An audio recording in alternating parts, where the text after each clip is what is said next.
نحمده ونصلي على رسوله الكريم اما بعد۔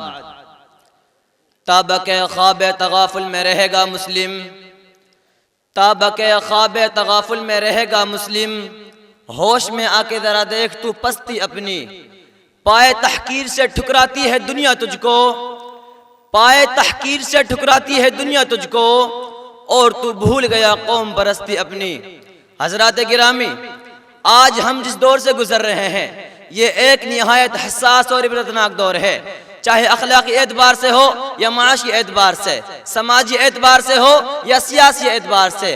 آج ہم بری طرح ظلم و ستم کے شکنجے میں جکڑے ہوئے ہیں، ہماری مسجدیں مندروں میں تبدیل کی جا رہی ہیں، ہمارے حقوق پامال کیے جا رہے ہیں، ہماری زمینیں غصب کی جا رہی ہیں، ہمیں پائے تحقیر سے ٹھکرایا جا رہا ہے، ہمارے نشے من کو نظر آتش کیا جا رہا ہے، الغرض ہمیں ہر طرح سے ظلم و ستم کی چکی میں پیسا جا رہا ہے۔ ایک ہنگامہ محشر ہو تو اس کو بھولوں، ایک ہنگامہ محشر ہو تو اس کو بھولوں، سینکڑوں باتوں کا رہ رہ کے خیال آتا ہے۔ آہ وہ قوم جس کی تخلیق گرجنے برسنے کے لیے کی گئی تھی، آہ وہ قوم جس کا شیوا امر بالمعروف اور نہی عن المنکر تھا، آج وہ خود چاہے ضلالت کی زندگی گزار رہی ہے۔ برادران اسلام، آج ہم اپنی آپ بیت یاد کرتے ہیں تو ہمیں رونا آتا ہے، جب ہم اپنے حالات و کیفیات کا جائزہ لیتے ہیں تو قلب مضطرب اور بے چین ہو جاتا ہے۔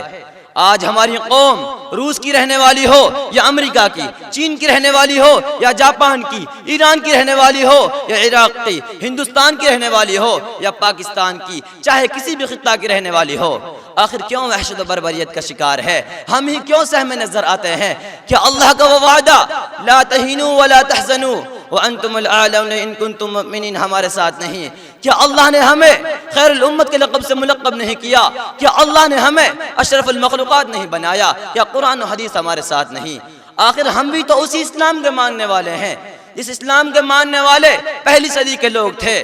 اسلام نے ہی حضرت ابو بکر رضی اللہ عنہ جیسے مخلص، حضرت عمر رضی اللہ عنہ جیسے جری، حضرت عثمان رضی اللہ عنہ جیسے پاک باز، حضرت علی رضی اللہ عنہ جیسے شجاع، حضرت ایوب جیسے صابر، حضرت خالد بن ولید جیسے جنگ آزمودہ، صلاح الدین ایوبی جیسے فاتح بیت المقدس، محمد بن قاسم جیسے فاتح سندھ پیدا کیے، اور شاہ اسماعیل جیسے دشمن کفار پیدا کیے۔ آخر ہم بھی اسی اسلام کے ماننے والے ہیں، لیکن ہماری دعائیں کیوں اثر نہیں کرتی؟ اس کی کیا وجہ ہے؟ مسلمانوں، ذرا عقل سلیم کا صحیح استعمال کرو اور سوچو کہ آخر ایسا کیوں ہے، تو یہ بات روز روشن کی طرح عیاں ہو جائے گی کہ تمام آفات و مصائب، قہر و عذاب جو ہم پر نازل ہو رہے ہیں یہ ہمارے ہی کرتوتوں کا نتیجہ ہے، جس کی صراحت خود قرآن کر رہا ہے۔ ارشاد باری ہے وَمَا أَصَابَكُم مِّن مُّصِيبَةٍ فَبِمَا كَسَبَتْ أَيْدِيكُم، وہ اس طرح کے ہم نے قرآن کریم کو بالائے طاق رکھ دیا، ہم نے آپسی اخوت و بھائی چارگی کو پس پشت ڈال دیا، ہم نے باہمی اتحاد و اتفاق کے بجائے آپس میں افتراق و انتشار برپا کیا، شیطان سے بظاہر نفرت کی مگر بباطن دوستی برقرار رکھی، عشق رسول کا دعویٰ کیا مگر فرمودات کو ٹھکرا دیا، ہم مردوں کو روز دفن کرتے ہیں مگر اس سے سبق حاصل نہیں کرتے، جہنم سے ہمیشہ خوف کھاتے ہیں مگر اس سے بچنے کے لیے عمل صالح نہیں کرتے جو کہ حصول جنت کا ذریعہ ہے۔ مٹا دی ہم نے جو اسلاف سے میراث پائی تھی، مٹا دی ہم نے جو اسلاف سے میراث پائی تھی، سریا سے زمیں پر آسمان نے ہم کو دے مارا۔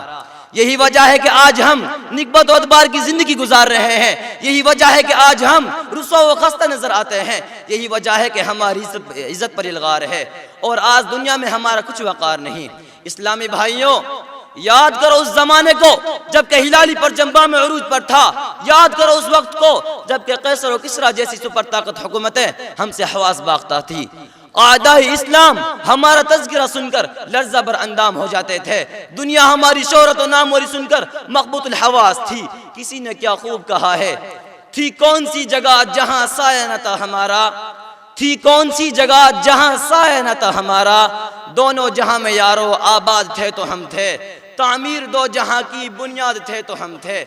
دیکھا پرکھ پرکھ کر آخر نظر پڑا یہ، دیکھا پرکھ پرکھ کر آخر نظر پڑا یہ، گر نقد تھے تو ہم تھے، نقاد تھے تو ہم تھے۔ غز کے ہم جہاں بھی گئے کامیابی و کامرانی نے ہمارے قدم بوسی کی، ہم نے جدھر بھی رخ کیا فتح و ظفر نے بڑھ کر ہمارے استقبال کیا۔ توحید و سنت کے متوالو، ذرا غور تو کرو کہ ان صالحین میں وہ کون سی ایٹمی طاقت تھی جس سے کائنات عالم ان کے زیر نگی تھا؟ نہیں مسلمانوں، ان کے پاس کچھ نہیں تھا، ہاں تھی تو صرف ایک چیز، ایمانی جذبہ، قرآنی تعلیم، باہمی اخوت و بھائی چارگی اور آپسی میل جول۔ یہی وجہ ہے کہ وہ جو کام بھی کرتے تھے صرف ایمان کی روشنی سے، قرآن کی طاقت سے۔ اسی سبب خاص وہ معزز تھے، وہ معزز تھے زمانے میں مسلمان ہو کر، وہ معزز تھے زمانے میں مسلمان ہو کر، اور ہم خوار ہوئے تاریخ قرآن ہو کر۔ مسلمانوں، کب تک اس طرح تم بے چین ہو کر زندگی گزارو گے؟ کب تک تم اپنی ماں اور بہنوں کی عزت و ناموس کو لٹتے ہوئے دیکھتے رہو گے؟ کب تک تمہارے بچے یتیم اور تمہاری بیویاں بیوہ ہوتی رہیں گی؟ کیا بھاگلپور، بنارس، گیان واپی، گجرات اور سیتا مڑھی کے قتل و غارت گری کے واقعات نے تمہاری آنکھیں نہیں کھولی؟ کتنی مائیں اپنے دودھ پیتے بچوں سے الگ ہو گئی، کتنی عزت و ناموس پر حملے ہوئے، کتنے بچے یتیم ہو گئے، کتنی عورتیں بیوہ ہو گئی۔ مسلمانوں، یاد رکھ لو، اگر اب بھی تم غفلت کی نیند میں مست رہو گے تو حرف غلط کی طرح مٹا دیے جاؤ گے، تمہارا کوئی پرسان حال نہیں رہے گا، تمہارے ایک ایک نشان نیست و نابود کر دیے جائیں گے، تم ہلاک کر دیے جاؤ گے۔ تم بہت سو چکے، اس وقت پوری امت سسک رہی ہے، اگر تم نے اپنے ضمیر کو بیدار نہیں کیا تو جان لو گے تم بھی قہر الہی میں پھنس جاؤ گے، جیسا کہ ارشاد ربانی ہے وَاتَّقُوا فِتْنَةً لَا تُصِيبَنَّ الَّذِينَ ظَلَمُوا مِنْكُمْ خَاصَّةً۔ تم اس فساد سے بچو جو تم میں سے صرف ظالموں کو ہی نہیں پہنچے گا۔ اگر تم نے اپنی حقیقت کو نہیں پہچانا تو تم بھی بلائے آسمانی میں پھنس جاؤ گے۔ آج انسانیت چیخ چیخ کر پکار رہی ہے، اٹھو اٹھو اٹھو اور ظلم و تعدی، شرک و کفر کی گھنگور گھٹاؤں کو اس صفحہ ہستی سے مٹا دو اور پورے معاشرے کو اسلامی سانچے میں ڈھال دو۔ بحر ہے بے چین کشتی ڈال دے لنگر اٹھا، بحر ہے بے چین کشتی ڈال دے لنگر اٹھا، تاج شاہی منتظر ہے اے مسلمان سر اٹھا۔ وآخر دعوانا ان الحمدللہ رب العالمین۔